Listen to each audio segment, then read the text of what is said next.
Alam mo, marami siya mga snide remarks. Meron siya mga snide remarks dagdag na also. mga, may Superman pa siya, meron pa siyang salad. Alam mo, mahilig itong paporma pa. Kung ako ang presiding officer, kinontempt ko na matagal yan. Kung pakulong mo muna yan, saka na, pag na himas pa sa kanya, ibalik sa akin yan. Dapat ganun eh. Wala eh, itong kaibigan mo, talagang malapit ko na ilagay sa sandwich. Alaman. Bakit? Hindi nga pinal yung finding mo eh. So ano bang ginagawa pa natin? Kailangan ipinal niyo muna saka kayo magdemanda. So, walang basis at all yung mga sinabi Wala. niya na that Ba't ba nag-impeachment tayo? Wala naman silang ebidensya. Tapos yung prosecution, wala nang ginawa, kundi manira, kahit na hindi dapat sasabihin. Meron siya mga sinasabing mga scam. Ngayon naman, may Superman, may salad. Ano ba yan? Sabi na, marami nang ayaw manood eh. Siguro, kung ako ang abogado, papadismiss ko kagad yung Article 1. why? Kasi nga, di ba, paulit-ulit ko na sinasabi. Sabi ninyo, preliminary. Sabi nyo, hindi final yung finding nyo na may irregularity. Kung hindi pa pala final, why are we all here discussing and prosecuting Article 1 when there is no basis at? Wala kasing final decision pa yung COA. Exactly. So, anong idinidemanda mo sa Vice President kung wala naman palang penal na irregularidad? Kasi, sang-ayon sa inyo, ang finding nyo, non-compliant. So, if it's not compliant, subject to review. Yung decision nyo, kasi nasabi nyo yung preliminary. Para sa depensa, hindi, compliant kami eh. Pero pinagpipilitan, hindi, kasi ang interpretasyon nila, hindi kasama yon. O ang interpretasyon ng depensa, hindi naman kailangan eh. So, madalit sabi, yung issue yun, tatalakayin pa yan. Kaya nga may review. Pupunta ka sa commissioner on audit. Pag nanalo ka doon, nanalo prosecution, tatakbo ka naman sa taas. Kung sa madalit sabi, bakit tayo nagbibista? Dapat itong Article 1, i-dismiss na yan. So, dapat hintay muna natin yung final Exactly. decision ng COA dito sa lahat ng allegations. Kasi lumalabas, nag-appeal na pala eh. Yes. Oo. Nakabinbin pa. Sinasabi niya pa nga, under evaluation. Yes. Tapos paulit-ulit, hindi final. What are we doing here? And she even said naging compliant ang Huh? the witness also stated na compliant yung DepEd but open for na pwedeng i-reopen daw ulit yung ginawa nilang auditing kung may basis daw po. It only show na talagang hindi pinal. You get the point? No? Hindi binabalidate mo lang yung sinasabi ko. And the style of the prosecution Naku, mabuti binigit mo yun. Nabubuisit presenting ako sa all the kanya. acknowledgement receipt, stating all the names and the last names. Hindi lang yun. Alam mo, marami siya mga snide remarks. Meron The siya mga snide remarks dagdag na also. mga, may Superman pa siya, meron pa siyang salad. Alam mo, mahilig itong paporma pa. Kung ako ang presiding officer, kinontempt ko na matagal yan. Kung pakulong mo muna yan, saka na, pag na himas pa sa kanya, balik sa akin yan. Dapat ganun eh. Wala eh, itong kaibigan mo, talagang malapit ko na ilagay sa sandwich. Alaman. Bakit gusto naman niya maging patas lang? Jesus Maria, hindi patas eh. Hindi ba? It only shows his ignorance or his bias. Either or. Kasi you have been emphasizing for this past few days ng impeachment trial court na walang finality. Then on basis of this article, wala eh. Yeah. Kasi you will only sue if you have a final decision of irregularity on a government agency. Kasi, as far as they're concerned, pinal na to sa atin. Meron review eh. But my question is, Attorney Sal, with that in mind, yung pinopoint mo, and pipinayagan na magkaroon ng impeachment for that article po, at present yung mga acknowledgement receipt, at pinapakita dun sa public, ano bang gusto nilang ipakita sa public na magkaroon ng trial by publicity with only showing all Yun these nga. receipts na wala pa namang finality? Yun eh. Sinisiraan nila itong si BP Sara na non-compliant.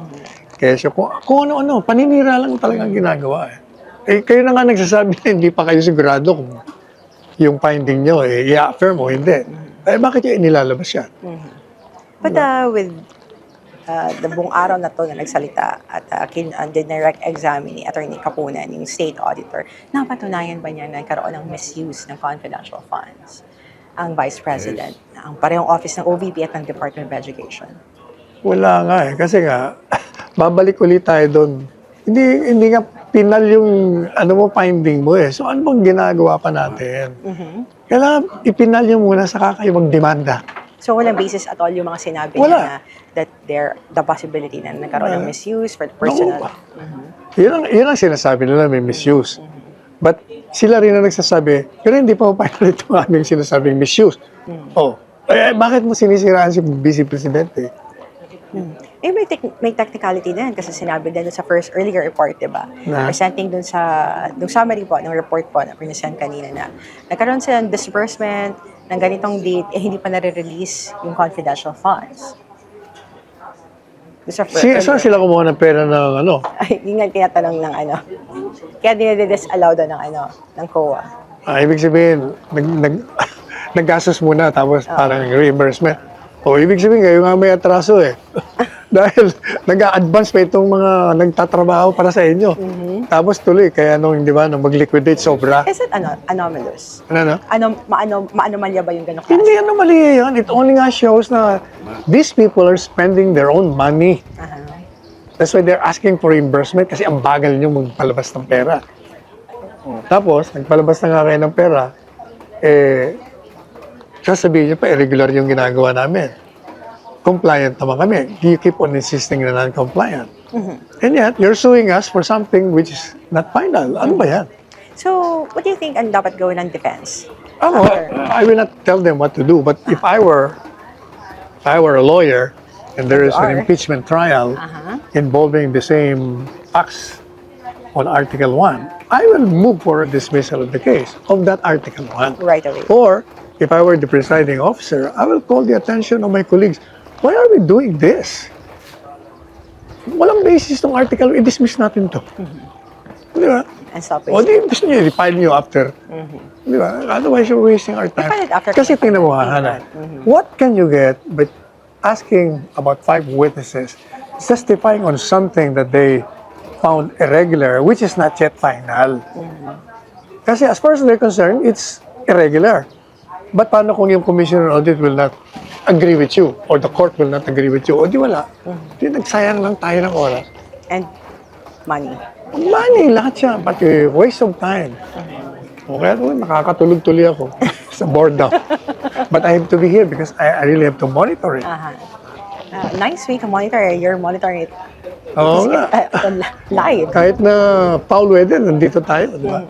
But what are your expectation? Kasi yung mga succeeding witnesses is coming from the Department of Education, Office of the Vice President, yung mga minimension nila kanina ng mga officers na mismo nag-liquidate. Parang lalabas, hostile witness yun. Really? Kasi sila yung sila yung mismong nag-disburse, di ba? Sila di naman yung accountable. At saka, nayayamot akong pakinggan yung sinasabi ng testigo na accountable officer ay si Vice Presidente. Nakakalimutan nila under the joint circular, there are 2 accountable officers. Pero, hindi end yung dalawang sabay. Kasi nakalagay doon or. Not and or. Kung sino may hawak at sino nag-implement ng pera, siya ang dapat na accountable. Kaya nga or.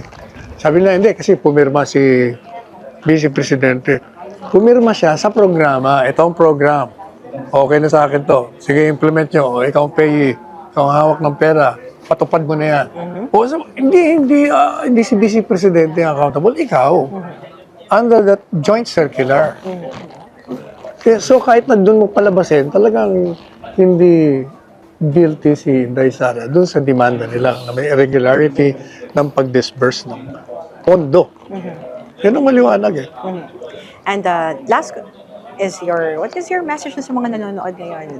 What are the Filipinos who are having this kind of thoughts na may because of the irregularity, because of the acknowledgement receipts, and doon pa lang na magiging basis nila that the Vice President is. Nakikita ng tao, sa tingin ko kasi umiikot ako, di ba? Galing lang ako Cebu, 3 araw ako doon. Para pareho sinasabi nila, ba't ba nag-i-impeachment tayo? Wala naman silang ebidensya. Tapos yung prosecution, wala nang ginawa, kundi manira, kahit na hindi dapat sasabihin.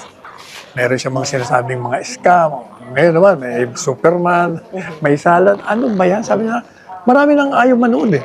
Siguro pag nag-survey, tingnan natin kung may nanonood pang ganung kasing dami nung nagsimula ito. At according to the latest survey of Octa Research, ang sinabi nila is sa karamihan ng mga Pilipino ay nagsasabing, hintayin muna nila kung ano yung magiging kahihinatnan ng impeachment trial before they judge or decide na guilty nga si Vice President Sara Duterte. Kasi 25% yung gusto siyang i-absuelto. Tapos 21%, hindi, 21%. Basta mas mababa yung conviction eh. Yung natira, magdi-decide daw sila. Pero kung nanonood sila, palagay ko, by this time, nakadesisyon na sila na wala. Lalong-lalo na kung nakikinig sa atin. Dahil pinapaliwanag na, wala akong basis eh. Yung Article 1. O, pati Article 4, wala rin basis yun.